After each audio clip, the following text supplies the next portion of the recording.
ഇല്ല, നമുക്ക് നല്ല ക്യാരക്ടേഴ്സ് ചെയ്യാനാണ് ആസ് എൻ ആക്ടർ നമുക്ക് പറ്റുന്ന കാര്യം. നമുക്ക് അങ്ങനെ നല്ലൊരു വലിയ ബാൻഡിൽ മാത്രം ചെയ്ത് നോക്കിയാൽ ചിലപ്പോൾ നമുക്ക് പടങ്ങൾ കിട്ടുന്നത് കുറയും ഭയങ്കരമായിട്ട്. ഇപ്പോൾ ഒരുപാട് ആൾക്ക് ആർട്ടിസ്റ്റുകളല്ലേ. ഞാൻ എപ്പോഴും നോക്കാറില്ല നമ്മുടെ ക്യാരക്ടർ കുറച്ച് പെർഫോമൻസ് സ്പേസ് ഉണ്ടോ, നമ്മളെ കണ്ട ആരും മോശം പറയാൻ പാടില്ല. എല്ലാവർക്കും ആഗ്രഹമുണ്ട് വലിയ ബാൻഡർ പടങ്ങൾ മാത്രം ചെയ്യണം എന്നൊക്കെ. അത് റിയലിസ്റ്റിക്കലി പോസിബിൾ അല്ല ഇപ്പോഴത്തെ കാലത്ത്. സാറിന് പഠിക്കാൻ ഒരു കാര്യം, സാർ ഭയങ്കര കൂളാണ്.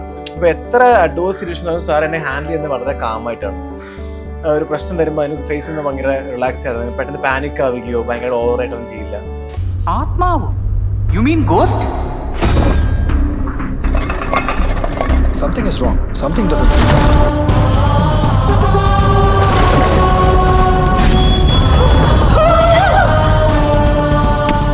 എനിക്ക് തോന്നുന്നു എല്ലാ ആക്ടറിനും അങ്ങനത്തെ പോയിന്റ്സ് കടന്നു പോകും. അല്ലാതെ ഒരാൾ ആക്ടർ ആവില്ല. എല്ലാവർക്കും അപ്സ് ആൻഡ് ഡൗൺസ് ഉണ്ടാവും. ഞാനൊക്കെ പലപ്പോഴും ആലോചിച്ചു സിനിമ വിട്ട് വേറെ പണിക്കുമ്പോൾ ആലോചിച്ചിട്ടുണ്ട്. കാരണം സിനിമ പക്ഷേ ഒരു വേറെ മാജിക് ആണ്, നമുക്ക് വിട്ടുപോകാൻ പറ്റില്ല. ഒരു ലൂപ്പാണെന്ന് പറയാം ഡെഫിനറ്റ്ലി. ഭാവന ചേച്ചി ആയിട്ടുള്ള ബന്ധം, ഭാവന എന്ന് പറയുമ്പോൾ ഇപ്പൊ എന്താ പറയാ, ഒരു ബോൾഡ് ലേഡിയാണ്. ഇപ്പൊ അനോമിയൊക്കെ ഇറങ്ങി. അപ്പം നിങ്ങളുടെ ഒരു സൗഹൃദം എങ്ങനെയാണ്? ഭയങ്കര പാവാണ്, ഭയങ്കര നല്ല ഫ്രണ്ടാണ്, ഭയങ്കര ഓണസ്റ്റ് ആയിട്ടുള്ള ഫ്രണ്ടാണ്. അവളിപ്പോ ഇപ്പോഴും പഴയ ഭാവന തന്നെയാണ്. പുള്ളിക്കാരി ഇപ്പൊ ഈ ഭയങ്കര ബോൾഡായിട്ട് നിൽക്കുന്ന ലൈഫിൽ വന്ന സാഹചര്യങ്ങൾ ബോൾഡായി നിൽക്കുന്നില്ല. ആള് ഭയങ്കര പ്യുവർ ഹാർട്ടാണ്, മനസ്സിൽ ഭയങ്കര സോഫ്റ്റ് ആണ്. ഇപ്പൊ ദിലീഷേട്ടൻ ചെറിയ ചെറിയ കാര്യം പറഞ്ഞത്. ഇപ്പൊ ഡയറക്ടർ ആയതുകൊണ്ട് തന്നെ എടാ അങ്ങനെ ചെയ്ത് നോക്കടാ, ഇങ്ങനെ നോക്കടാ, പുള്ളി ആ സ്പോട്ടിൽ പറഞ്ഞ സാധനം നമുക്ക് ഭയങ്കര എഫക്റ്റീവ് ആവും. ഞാൻ പടം കാണുമ്പോൾ ഞാൻ ഓർത്തു, ശരി അന്ന് പുള്ളി പറഞ്ഞത് ഇത്രയും ഇമ്പാക്ട് ഡിഫറൻസ് ഉണ്ടാക്കിയല്ലോ. പുള്ളി ഗംഭീര ആക്ടറാണ്, ഡയറക്ടറാണ്. നമ്മൾ പുള്ളി സിനിമയിൽ അഭിനയിക്കുമ്പോൾ അന്നൊക്കെ പുള്ളി അഭിനയിച്ച് നമുക്ക് ഫീൽ ചെയ്യില്ല. പക്ഷെ പടം വരുമ്പോഴാണ് ഈ ലാലേട്ടനോട് പറഞ്ഞ പോലെ പുള്ളി നമ്മളെ ഇവിടെ വേറെ രീതിയാണ്. പക്ഷെ ഈ പറഞ്ഞ സംഭവം ഉണ്ട്, ചെറിയ പുച്ഛമുണ്ടാകും മലയാളികളെല്ലാരും ആ സംഭവം ഉണ്ട്. അത് ശരിയാണ്. അപ്പൊ ഇപ്പറുള്ള ആരും സപ്പോർട്ട് മീൻസ് ഞാൻ പറഞ്ഞത് പൊക്കി പറഞ്ഞില്ലെങ്കിൽ പോലും ആരെയും ഡിസപ്പോയിന്റഡ് ആക്കാണ്ടിരിക്കുക, ഡിസാർട്ടർ തളർത്താതിരിക്കുക, എല്ലാവരും ശ്രമിച്ചോണ്ടിരിക്കല്ലേ. അത് അവിടെ കൂടുതലാണ്. അവിടെ മാക്സിമം സപ്പോർട്ട് ചെയ്യും എല്ലാവരും. അത് കുറച്ച് കൂടുതലാണ്. ഇവൻ തെലുങ്കിൽ ഞാൻ തെലുങ്ക് പടം ചെയ്തോണ്ടിരിക്കുക, അവിടെ ഭയങ്കര സപ്പോർട്ടാണ്. അവര് നമ്മളെ നമുക്ക് നാണായി പോകും. കാരണം അങ്ങനെ നമ്മൾ ട്രീറ്റ് ചെയ്യുന്നത് രാജനെ പോലെ നമ്മൾ ട്രീറ്റ് ചെയ്യുന്നത്. എന്തിനെന്നറിയില്ല ഞാൻ എന്റെ മുത്തിനെ, എന്തിനെന്നറിയില്ല ഞാൻ എന്റെ മുത്തിനെ എത്രയോ സ്നേഹിച്ചിരുന്നിരുന്നു, എത്രയോ സ്നേഹിച്ചിരുന്നിരുന്നു. Hi, hello, welcome to Cinematech. Eric എന്ന സിനിമയുടെ വിശേഷങ്ങളുമായി ഇന്ന് എന്നോടൊപ്പം ചേരുന്നത് ഹേമന്ത് മേനോനാണ്. നമസ്കാരം ഹേമന്ത്. എപ്പോഴും എങ്ങനെയാണ് ഭയങ്കര ഹാൻസം ആയിട്ട് ഇങ്ങനെ നിൽക്കുന്നത്? അങ്ങനൊന്നുമില്ല, ഭക്ഷണവും ഡയറ്റൊക്കെ പിടിച്ച് കുറച്ചൊക്കെ പ്രായം പിടിച്ച് നിർത്താം. അല്ല, എപ്പോഴും ഹേമന്തന്റെ സിനിമകളൊക്കെ കാണുമ്പോൾ ഇപ്പൊ 10-20 സിനിമകളോളായല്ലേ? മലയാളത്തില് 10 അപ്പം ആ സിനിമകളിലൊക്കെ ഈ ഒരു ഭംഗി എല്ലാത്തിലും ഉണ്ട്. അതാ ഞാൻ ചോദിക്കുന്നത്. ഞാൻ മാക്സിമം ഫിറ്റ്നസ് പഠിച്ചു പോകാൻ നോക്കുന്ന ആളാണ്. മാക്സിമം ഡയറ്റ് ഒക്കെ പിടിച്ചൊരു പരിധി വരെ പ്രായം പിടിച്ചു നിർത്താൻ ശ്രമിക്കുന്ന, നല്ല വർക്ക്ഔട്ട് ചെയ്യുമ്പോൾ കുറച്ചൊക്കെ പിന്നെ മനസ്സ് ഹാപ്പി ആയിട്ട് അതിന് കുഴപ്പമില്ല. അവരൊക്കെ പ്രായം പിടിച്ചു നിർത്താൻ. അപ്പം ആദ്യമായിട്ടാണ് ഇന്റർവ്യൂ ചെയ്യുന്നത് ഞാൻ. ഞാൻ കാണാറുണ്ട്, എപ്പോഴും കാണാറുണ്ട്. അപ്പൊ ഒരുപാട് സിനിമകളിൽ നമ്മൾ കണ്ട എല്ലാം എന്താ പറയാ, ഒരു റൊമാൻറ്റിക് ഹീറോ ആയിട്ട് ഒരുപാട് ഇതിൽ കണ്ടു. ഇതിലെങ്ങനെയാണ്, എറിക്കിൽ എങ്ങനെയാണ്? എറിക്കില് ഒരു ഡിഫറെന്റ് ക്യാരക്ടറാണ്. ഈ പറഞ്ഞ പോലെ റൊമാൻറ്റിക് അല്ല, ഹൊററാണ്. പടം ഹൊററാണ്. ഇപ്പൊ എന്റെ ക്യാരക്ടറും കുറച്ച് ഗ്രേ എലിമെന്റ്സ് ഉണ്ട്, കുറച്ച് പോസിറ്റീവും കുറച്ച് നെഗറ്റീവും എല്ലാം ഉണ്ട്. കുറച്ച് സീരിയസ് ക്യാരക്ടറാണ്, ഭയങ്കര ഒരു ചോക്ലേറ്റ് അങ്ങനത്തെ പടം അല്ല. ബേസിക്കലി കുറച്ച് റഫ് ആയിട്ടുള്ള സിനിമയാണ്. നല്ല ക്യാരക്ടറാണ്. ഒരുപാട് ചെയ്യാനുണ്ട്, ഒരുപാട് ഇമോഷൻസ് ചെയ്യാനുണ്ട്, കുറച്ച് സീരിയസ് ഇമോഷൻസ് ഒരുപാട് ചെയ്യാനുണ്ട്, കുറെ പ്രായത്തിന് അറ്റാക്ക് ഒക്കെ സഹിക്കാനുണ്ട്. അപ്പൊ അങ്ങനെ കുറച്ച് ചെയ്യാനുള്ള ക്യാരക്ടറാണ്. എപ്പോഴും ഒരു നടനെ സംബന്ധിച്ചിടത്തോളം ഇങ്ങനെ ഗ്രേ ഷെയ്ഡ് ഭയങ്കര ഇഷ്ടപ്പെടും. എന്ന് വെച്ചാൽ അതിൽ ഒരുപാട് വെറൈറ്റി ചെയ്യാനുണ്ടാവും. അപ്പം ഹേമന്തേട്ടനും അങ്ങനെ ചെയ്യാൻ ഇഷ്ടപ്പെടുന്ന. എനിക്ക് ഗ്രേ ഷെയ്ഡ്സ് ചെയ്യാൻ ഭയങ്കര ഇഷ്ടമാണ്. കാരണം ഞാൻ മുമ്പ് പറഞ്ഞിട്ടുണ്ട്, എനിക്ക് അങ്ങനത്തെ നെഗറ്റീവ് ക്യാരക്ടർ ചെയ്യാൻ ഭയങ്കര ഇഷ്ടമാണ്. എനിക്ക് എന്റെ മുഖത്തിന് അങ്ങനെ ഒന്നും കൂടെ ഫലിപ്പിക്കാൻ എനിക്ക് വിശ്വാസമുണ്ട്. ഞാൻ അങ്ങനത്തെ 2 മൂവീസ് ഇപ്പൊ ചെയ്തിട്ടുണ്ട് വേറെ. പിന്നെ തമിഴിൽ 2 മൂവീസ് റിലീസ് ആവാനുണ്ട്. അപ്പൊ അതൊക്കെയും അങ്ങനെ കുറച്ച് എല്ലാ ഷെയ്ഡ്സും വന്ന് പോകുന്നുണ്ട്. അപ്പൊ എനിക്ക് ഇഷ്ടമാണ് ഗ്രേ ഷെയ്ഡ്സ് ചെയ്യുന്നത്. ആസ് എൻ ആക്ടർ കൂടുതൽ ചാലഞ്ചിങ് ആണ് അങ്ങനത്തെ ക്യാരക്ടേഴ്സ്. എങ്ങനെയാണ് ലെജൻഡറി ആയിട്ട് നമ്മൾ ഒരു റൊമാൻറ്റിക് ഹീറോ നമ്മളൊക്കെ പറയുന്ന നമ്മുടെ സ്വന്തം എന്താ ശങ്കർ സാറിന്റെ ആ പടത്തിലെ ഒരു നായകനാവുകയാണ് തിരക്കഥ സംവിധാനം ചെയ്യുന്നത്. അപ്പൊ അതിലേക്ക് എങ്ങനെയായിരുന്നു എത്തുന്നത്? എനിക്ക് ശങ്കർ സാർ മുമ്പ് പരിചയമുണ്ട്. ഞാൻ മുമ്പ് സാർ പ്രൊഡ്യൂസർ പടത്തിൽ അഭിനയിച്ചിട്ടുണ്ടായിരുന്നു. അത് കുറച്ച് ഓഫ് ബീറ്റ് മൂവി ആയിരുന്നു, കുറച്ച് ഓഫ് ബീറ്റ് മൂവി ആയിരുന്നു. അപ്പൊ അതിൽ സാറിന്റെ പെർഫോമൻസ് ഒക്കെ ഇഷ്ടമായിരുന്നു. അങ്ങനെ ഈ ക്യാരക്ടർ വന്നപ്പോൾ സാർ എന്നെ വിളിച്ചു. അപ്പൊ ഞാൻ സാർ വിളിച്ചപ്പോൾ ഞാൻ പോയപ്പോൾ ഞാൻ ഓർത്തത് ഒരു ഫാമിലി മൂവി ആയിരിക്കും. സാർ പൊതുവെ ഒരു ഫാമിലി മാൻ ഇമേജ് ആണല്ലോ.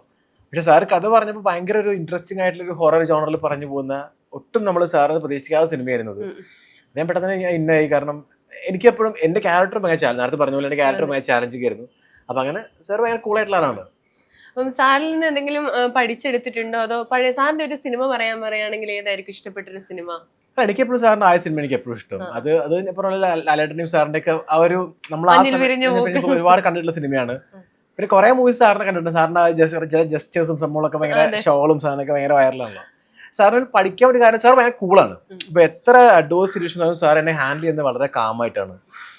ഒരു പ്രശ്നം വരുമ്പോൾ അതിന് ഫേസ് ചെയ്യുന്നത് ഭയങ്കര റിലാക്സ് ആണ്. പെട്ടെന്ന് പാനിക് ആവുകയോ ഭയങ്കര ഓവറായിട്ടൊന്നും ചെയ്യില്ല.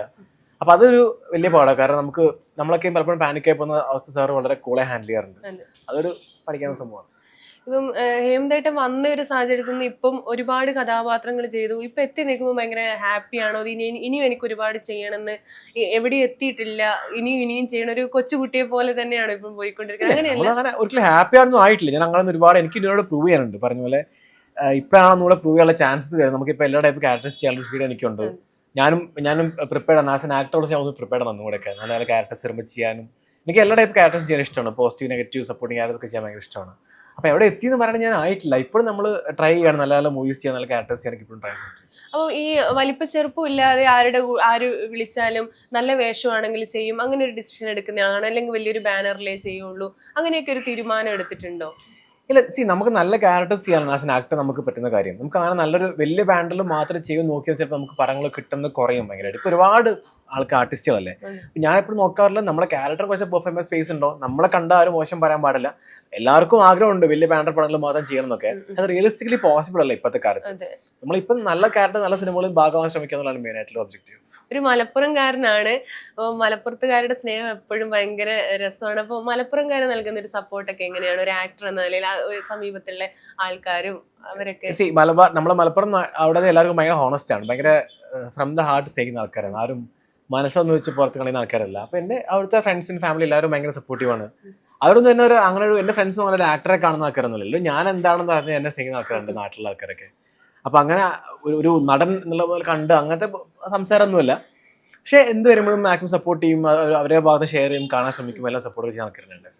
എപ്പോഴും ലൈഫിൽ ഒരു അപ്സ് ആൻഡ് ഡൗൺസ് ഉണ്ടാവും. അങ്ങനെ സിനിമകൾ കിട്ടാതെ അല്ലെങ്കിൽ ഡൗൺ ആയി പോയ ഏതെങ്കിലും സാഹചര്യങ്ങളിൽ ഭയങ്കര ഈ സിനിമാ ഫീൽഡിലേക്ക് വരേണ്ടിയിരുന്നില്ല തോന്നി ഏതെങ്കിലും ഒരു നിമിഷം ഉണ്ടായിട്ടുണ്ടോ ലൈഫിൽ? എനിക്ക് തോന്നുന്നു എല്ലാ ആക്ടറിനും അങ്ങനത്തെ കടന്നു പോകും. അല്ലാതെ ഒരാൾ ആക്ടർ ആവില്ല. എല്ലാവർക്കും അപ്സ് ആൻഡ് ഡൗൺസ് ഉണ്ടാവും. ഞാനൊക്കെ പലപ്പോഴും ആലോചിച്ചു സിനിമ വിട്ട് വേറെ പഠിക്കുമ്പോൾ ആലോചിച്ചിട്ടുണ്ടെങ്കിൽ. കാരണം സിനിമ പക്ഷേ ഒരു വേറെ മാജിക്കാണ്, നമുക്ക് വിട്ടുപോകാൻ പറ്റില്ല. ഒരു ലൂപ്പാണെന്ന് പറയാം ഡെഫിനറ്റ്ലി. അപ്പൊ എനിക്കും ഉണ്ടായിട്ടുണ്ട് അപ്സ് ആൻഡ് ഡൗൺസ് ഒക്കെ. ഇപ്പോഴും അപ്സ് ആൻഡ് ഡൗൺസ് ഉണ്ട്. ഇപ്പോഴും അപ്പൊ അങ്ങനെയല്ല. അപ്പൊ നമ്മളതിനെ ഫൈറ്റ് ചെയ്ത് മുന്നേറുന്നത്. അപ്പൊ നമുക്കൊരു ഡെസ്റ്റിനി ഉണ്ടാവും. ഞാനിപ്പോ വളരെ ആക്സിഡന്റ് സിനിമ വന്ന ആളാണ്. ഞാൻ ഒട്ടും പ്രതീക്ഷിക്കാത്ത സിനിമ വന്ന ആളാണ്. അപ്പൊ അങ്ങനെ ഞാൻ ഡെസ്റ്റിനിൽ വന്ന് പെട്ട് ഇത്രയും വർഷം വന്നിട്ടുണ്ടെങ്കിൽ ഇപ്പോൾ ഞാനൊരു ആക്ടർ ആവാൻ ഡെസ്റ്റിൻഡ് ആയിട്ട് ആളായിരിക്കാം. അതുകൊണ്ട് ഇപ്പോഴും സിനിമകൾക്ക് വേണ്ടി ശ്രമിച്ചുകൊണ്ടിരിക്കുന്നു. അങ്ങനെയാണ്. എല്ലാവർക്കും അപ്സ് ആൻഡ് ഡൗൺസ് ഉണ്ട്. എല്ലാ കരിയറിലും എല്ലാ ലൈഫിലും അപ്സ് ആൻഡ് ഡൗൺസ് ഉണ്ട്. ഇപ്പൊ തെലുങ്കിലും തമിഴിലൊക്കെ ഭയങ്കര ഗ്ലാമർ ഉണ്ടെങ്കിൽ ഭയങ്കരമായിട്ട് വേഷങ്ങൾ കിട്ടും, അങ്ങനെ തോന്നിയിട്ടുണ്ടോ? ഇപ്പൊ കുറെയൊക്കെ മാറി. പക്ഷെ എനിക്കൊന്ന് അവിടെയും കുറച്ചൊക്കെ അങ്ങനത്തെ ടൈപ്പ് ഓഫ് ക്യാരക്ടേഴ്സ് ചെയ്യാൻ ആൾക്കാർ കുറവാണ്. ഇപ്പൊ ഈ തമിഴ് പ്രത്യേകിച്ച് ചില ടൈപ്പ് ഓഫ് ക്യാരക്ടേഴ്സ് ആൾക്കാർ കുറവാണ്. ഞാൻ പറഞ്ഞു തരുന്നുണ്ട്, എന്നോട് പറഞ്ഞാണ് അവിടുന്ന് ആൾക്കാരൊക്കെ. അപ്പൊ അവിടെ ഒരു കുറച്ച് ഫാഷനൊക്കെ വരാറുണ്ട് ചില സമയം. ചില ടൈപ്പ് ഓഫ് ഫാഷനൊക്കെ ഇപ്പൊ അവിടെ ആൾക്കാർ കുറവായിരിക്കും. അല്ലെങ്കിൽ അവിടെ പെട്ടെന്ന് സ്റ്റാർഡം, ഭയങ്കര സഡൻ സ്റ്റാർഡമാണ്. അപ്പൊ അങ്ങനെ ഒരാളിപ്പോ ഒരു ശിവകാർത്തികൻ ഒരു സ്റ്റാർ ആയ പിന്നെ പുള്ളി ഇങ്ങനത്തെ പടങ്ങൾ ചെയ്യില്ല, എല്ലാ പടം ചെയ്യണമെന്നില്ല. അപ്പൊ അങ്ങനെ അവിടെ പെട്ടെന്ന് സ്റ്റാർഡം വരുന്നതുകൊണ്ട് തന്നെ എല്ലാ ക്യാരക്ടേഴ്സും ആൾക്കാർ കുറവാണ്. അപ്പോൾ എല്ലാ ടൈപ്പ് ഓഫ് ക്യാരക്ടേഴ്സ് ചെയ്യാൻ. അപ്പൊ അങ്ങനെ ഒരു സ്പേസ് കുറച്ച് ഉണ്ട്, കുറച്ച് മൂവീസ് ഒക്കെ വരാറുണ്ട്. പിന്നെ ഈ മലയാളത്തിൽ നിന്ന് തമിഴിലോട്ട് പോയ പിന്നെ തിരിച്ചു വരാൻ തോന്നില്ല എന്ന് പറയാറുണ്ട്. കാരണം അവരങ്ങനെയാണ് ട്രീറ്റ് ചെയ്യുന്നത്, ഭയങ്കര ഒരു ലക്ഷറിയസ് ആയിട്ടാണ് നമ്മൾ ട്രീറ്റ് ചെയ്യുന്നതെന്നൊക്കെ പറയും. ഭയങ്കര എല്ലാവർക്കും ഭയങ്കര ഒരു കാണുമ്പോൾ തന്നെ ഒരു നടൻ എന്ന് പറയുമ്പോൾ അവർക്കൊക്കെ ഭയങ്കര ഒരു ആരാധനയാണ്. അത് ഫീൽ ചെയ്തിട്ടുണ്ട്. അത് ഭയങ്കരമാണ്. കാരണം അതിപ്പോ ഞാൻ അങ്ങനെ കമ്പയർ ചെയ്ത് പറയില്ല. പക്ഷെ നമ്മുടെ നാട്ടിൽ എല്ലാവരും അങ്ങനെ സിനിമ നടൻ അങ്ങനത്തെ വൈബ് ലാലേട്ടനൊക്കെ വരുമ്പോണ്ടാവും, നമുക്ക് വരുമ്പോണ്ടാവും. അല്ലാതെ ഇപ്പൊ ദുൽഖർ വരുമ്പോ അല്ല നമ്മൾ ജനറലി കാണുമ്പോ ഹായ് സംസാരിക്കല്ലാണ്ട് ഒരു ഭയങ്കര ഒരു സർപ്രൈസ് ഒന്നും ആർക്കും ഇല്ല. പക്ഷെ തമിഴ്നാട്ടിൽ ഇപ്പൊ അങ്ങനെ തമിഴ്നാട്ടിൽ ഒരു പടം ചെയ്തപ്പോഴും ഭയങ്കര ആൾക്കാർക്ക് അത്ഭുതം കാണുമ്പോൾ തന്നെ ഒന്നുകൂടെ സാധാരണക്കാരൊക്കെ. പിന്നെ അവിടുത്തെ ടീം നമ്മളെ ട്രീറ്റ് ചെയ്യുന്നതൊക്കെ ഭയങ്കര ഡിഫറെന്റ്ലി ആണ്. പക്ഷെ മലയാളത്തിൽ കൂടുതൽ ഫ്രണ്ട്ലി അറ്റ്മോസ്ഫിയർ ആണ്. നമ്മളൊരു ചടിപടി ബന്ധമാണ്, അല്ലാതെ അങ്ങനെ ഭയങ്കര ഒരു സിനിമ നടൻ അങ്ങനത്തെ വൈബ് കുറവാണ്. കൂടുതൽ ഒരു ഗ്രൂപ്പായിട്ട് നമ്മളൊരു നല്ല സംഭവം ചെയ്യുക, ക്രിയേറ്റീവ് എലമെന്റ്സ് കൊണ്ടുവരിക, അങ്ങനത്തെ മൂടാണ്. പക്ഷെ തമിഴ്നാട്ടിൽ കുറച്ചുകൂടെ ഒക്കെ ഒരു ആക്ടർ ക്രൂ അങ്ങനത്തെ ഒരു ബന്ധം കുറച്ചുണ്ട്. അതുകൊണ്ട് മലയാളികൾക്ക് പൊതുവെ അംഗീകരിക്കാനും ഒരു മടിയാണല്ലോ. കുറെ ഒരു വലിയൊരു സ്റ്റാർഡമിൽ എത്തിയാലാണ് അതൊക്കെ മാറണമെന്ന് എനിക്ക് ആഗ്രഹമുണ്ട്. നമ്മളെല്ലാവരും സപ്പോർട്ട് ചെയ്യണം. എല്ലാവരും സ്ട്രഗ്ലിങ്, എല്ലാവരും ഓരോ ശ്രമിച്ചുകൊണ്ടിരിക്കുകയല്ലേ.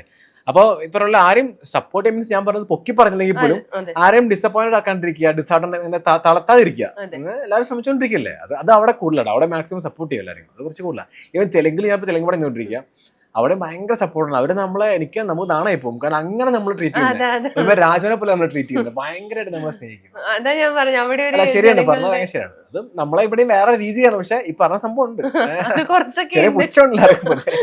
എന്ന് വെച്ചാൽ മലയാളികളെല്ലാരും ഒരു നടൻ വരുമ്പോ എന്നോട് ആ സംഭവം ഉണ്ട്, അത് ശരിയാണ്.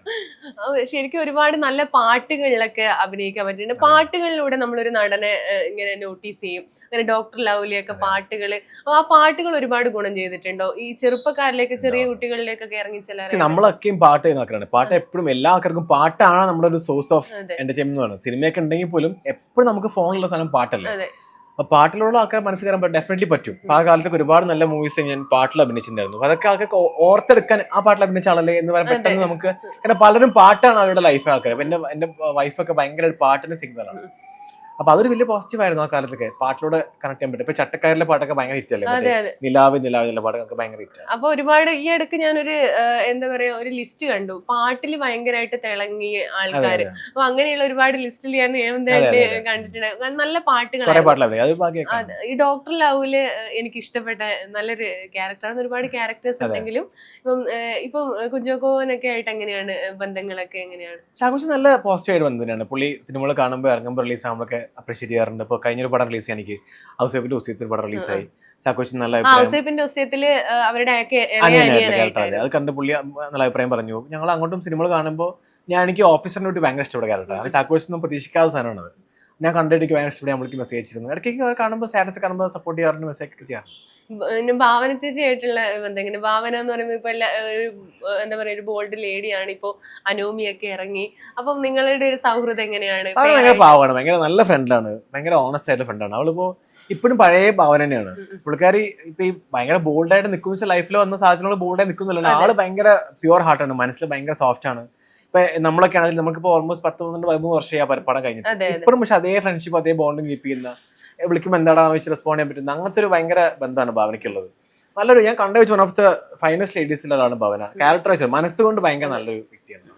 ഔസേപ്പിന്റെ ഒസ്യത്തില് അപ്പൊ അത്രയും വലിയ നല്ല നല്ല ആക്ടേഴ്സിന്റെ കൂടെ, അങ്ങനെയല്ല എന്താ പറയാ നമ്മുടെ കുട്ടേട്ടന്റെ കൂടെ അവരുടെയൊക്കെ കൂടെ അഭിനയിച്ചപ്പോൾ ഒരു എക്സ്പീരിയൻസ് എങ്ങനെയാണ് ഔസേപ്പിന്റെ ഒസ്യത്തില്? അതൊരു എനിക്കൊരു ഭയങ്കര ഒരു പേഴ്സണൽ എക്സ്പീരിയൻസ്. കാരണം കുട്ടേട്ടാണെങ്കിലും ദിലീഷ് ചേട്ടൻ, ഷാജോൻ, ഇവരൊക്കെയും ഭയങ്കര പ്രൂവൺ ആക്ടേഴ്സാണ്. അപ്പൊ നമ്മൾ ഈ സോ കോൾഡ് ഗംഭീര ആർട്ടിസ്റ്റുകളാണ്, വെറും ആക്ടേഴ്സ് എന്ന് പറഞ്ഞാൽ പോരാ.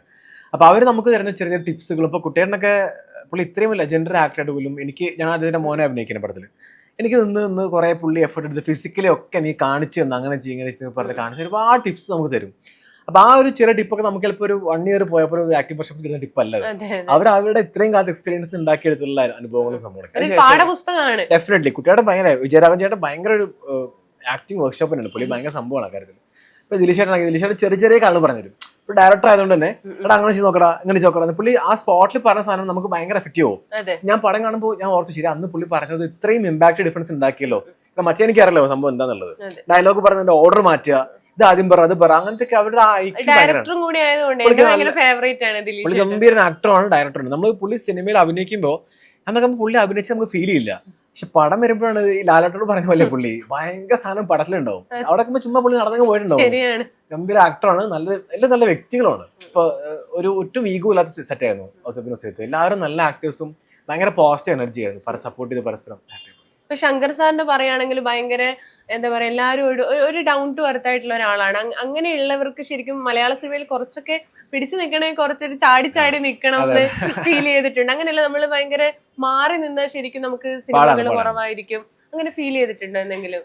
നമ്മള് ഞാനും ബേസിക്കലി എനിക്കിപ്പോ ഒരാളോട് ഞാൻ ഭയങ്കര നല്ലൊരു ഫ്രണ്ടാണ്, പക്ഷെ എനിക്ക് ഇടിച്ചു കയറി പോയിട്ട് എന്തൊക്കെ വെച്ചാൽ അത് പറയാൻ എനിക്ക് അത്ര അറിയില്ല. ഞാൻ ചെയ്യും, പക്ഷെ അത്ര എനിക്ക് അഭിനയിക്കാം, ഞാൻ റിയൽ ആയി ഞാൻ ആവില്ല. അപ്പൊ അത് സിനിമയ്ക്കകത്ത് എനിക്കൊന്ന് വേണം കുറെ. അത് വേറെ ഒന്നും കൊണ്ടല്ല, നമ്മൾ സിനിമയിൽ ഇന്ന് കാണാൻ നാളെ കാണണമെന്നില്ല. അപ്പൊ ആ ബന്ധം നമ്മൾ അവരെ മനസ്സിൽ കയറണമെങ്കിൽ ഒരു ഇമ്പാക്ട് ഉണ്ടാക്കണം, അല്ലെങ്കിൽ അത് കയറില്ല. അത് കണ്ട് ഹായ് പറഞ്ഞു പോയാൽ അത് ഇമ്പാക്ട് ഉണ്ടാവില്ല. അപ്പൊ അത് സിനിമയ്ക്ക് ആവശ്യമാണ്. സിനിമയുടെ ഒരു രീതി അങ്ങനെയാണ്.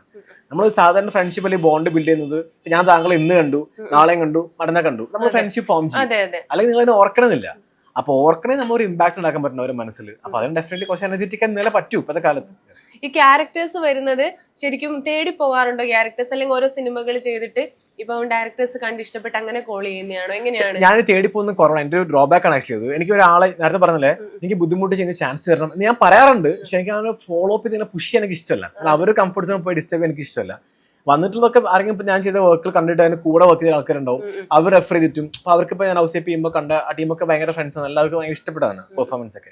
അങ്ങനെ കണ്ട് റെഫറൻസ് ഞാൻ മെയിൻലി പടങ്ങൾ അഭിനയിക്കുന്നത്. ഈ തേടി പോകുന്നത് എന്റെ ഒരു കുറവാണ് ആക്ച്വലി. അത് ചെയ്യണം. നമുക്ക് വേണ്ടി ഒരു പാട്ട് പാടിത്തരും. ഞാൻ പാട്ടുകാരൻ ആരെ പാട്ട് പാടുന്നതായിട്ട് ഭയങ്കര അതേ ചുമ്മാ നടന്നത് പാടിയല്ലേ. എന്നാലും ഈ എറിക്കിൽ പാട്ടുണ്ട്, ഏതെങ്കിലും ഇഷ്ടപ്പെട്ട 2 സോങ്, ഒരു സോങ്ങിന്റെ 2 വരി ഇതിലെ വേണമെന്നില്ല. വേറെ പാട്ട് പാടാം, ആരും അറിയുന്ന പാട്ട് പാടാം. ഞാൻ എനിക്ക് ആകെ അറിയുന്ന പാട്ട് ഞാൻ മുമ്പ് പാടിയിട്ടുണ്ടാവും, ആരും കേട്ടിട്ടുണ്ടാവും. പക്ഷെ ഒന്നിട്ട് പാടാം.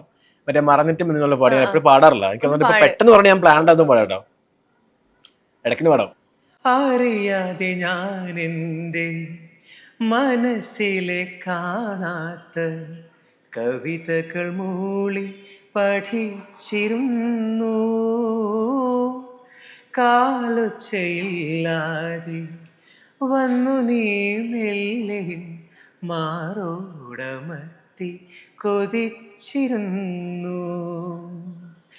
എന്തിനെന്നറിയില്ല ഞാൻ എൻ്റെ മുത്തിനെ, എന്തിനെന്നറിയില്ല ഞാൻ എൻ്റെ മുത്തിനെ എത്രയോ സ്നേഹിച്ചിരുന്നിരുന്നു, എത്രയോ സ്നേഹിച്ചിരുന്നിരുന്നു.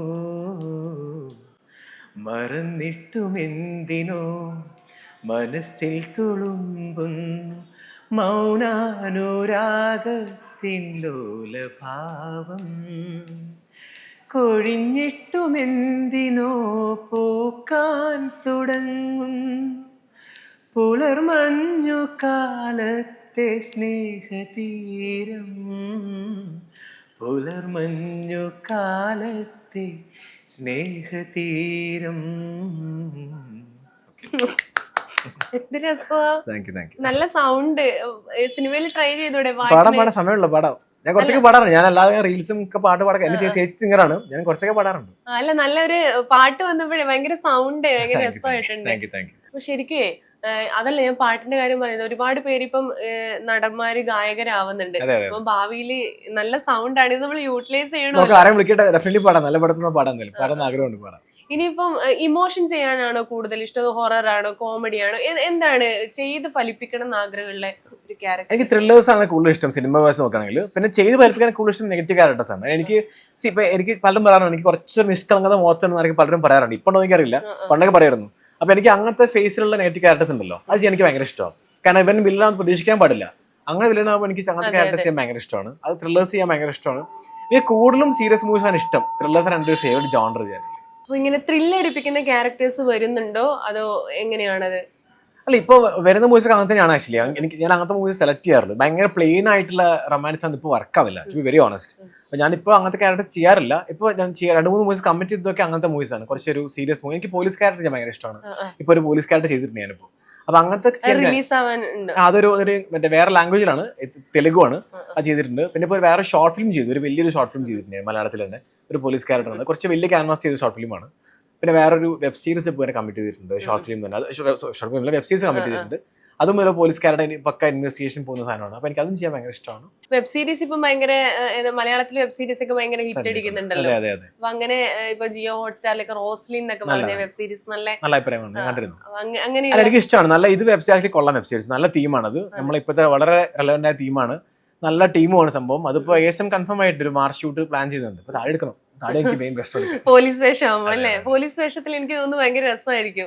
ഷോർട്ട് ഫിലിം ഞാൻ വരുമ്പോ നല്ലതായിരിക്കും. നമുക്ക് ഇങ്ങനെ കാണുമ്പോൾ നമ്മളിപ്പോ അത് ഇമാജിൻ ചെയ്തു. ഞാൻ പോലീസ് ആയിട്ട് റഫ് ആയിട്ടുള്ള അതുപോലത്തെ പോലീസ് നമ്മുടെ ചാക്കോച്ചൻ ചെയ്ത പോലെ. അതെ. അപ്പൊ അങ്ങനെയുള്ള ഒരുപാട് ക്യാരക്ടേഴ്സ് അങ്ങനെ വരട്ടെ. അപ്പം എറിക്ക് ഇറങ്ങുവാണ്. എപ്പോഴാണ് റിലീസ്? മാർച്ച് 6 റിലീസാണ്. അപ്പൊ എല്ലാം കഴിഞ്ഞു. പടം കണ്ടൊക്കെ നല്ല അഭിപ്രായം പറയുന്നുണ്ട്. ട്രെയിലർ നല്ല പോസിറ്റീവ് റെസ്പോൺസ് ഉണ്ട്. അപ്പൊ എല്ലാവരും സിനിമ കാണുക, സപ്പോർട്ട് ചെയ്യുക. ഒരു ഹൊറർ ത്രില്ലർ ടൈപ്പ് ജോണർ വന്ന പടമാണ്. എല്ലാവരും കാണാൻ സപ്പോർട്ട് ചെയ്യുക. എനിക്ക് ഹൊറർ ത്രില്ലർ കാണാൻ ഭയങ്കര ഇഷ്ടം, അപ്പൊ ഉറപ്പായിട്ടും കാണും. കണ്ടിട്ട് വിളിക്കാൻ എന്റെ പെർഫോമൻസ് ഞാൻ പറഞ്ഞ പോലെ ഇതൊരു ചെയ്യാത്ത ടൈപ്പ് ഓഫ് ക്യാരക്ടറാണ്, കുറച്ച് നെഗറ്റീവ് എല്ലാം ഉള്ള ക്യാരക്ടറാണ്. കണ്ട അഭിപ്രായം പറയും. ഓക്കെ, അപ്പൊ നമ്മൾ എങ്ങനെയാണെന്ന് നോക്കട്ടെ ഹൊറർ എങ്ങനെയുണ്ട്. അപ്പൊ നല്ല വിജയം ആവട്ടെ എന്ന് താങ്ക് യു ആശംസിക്കുന്നു. So much.